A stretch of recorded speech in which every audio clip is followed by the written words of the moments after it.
मैं आपसे ये अर्ज़ कर रहा हूँ कि अल्लाह ताला की ज़ात को अगर किसी बंदे ने पहचानना हो तो वो किस तरह पहचान सकता है।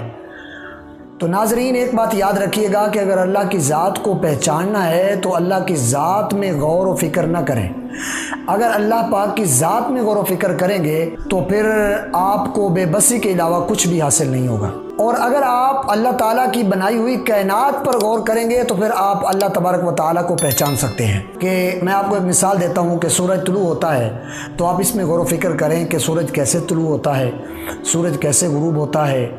और इसी तरह जो है वो अल्लाह ताला ने बगैर सुतून के आसमान को किस तरह खड़ा किया हुआ है कि तमाम तर चीज़ें जितनी भी बनाई गई हैं अल्लाह तबारक व ताला ने इनको बनाया है और इनको पैदा किया है। अगर इंसान इनमें गौर कर ले तो यकीनन अल्लाह तबारक व ताला की ज़ात को, अल्लाह तबारक व ताला की ज़ात जो है उसको पहचान सकता है।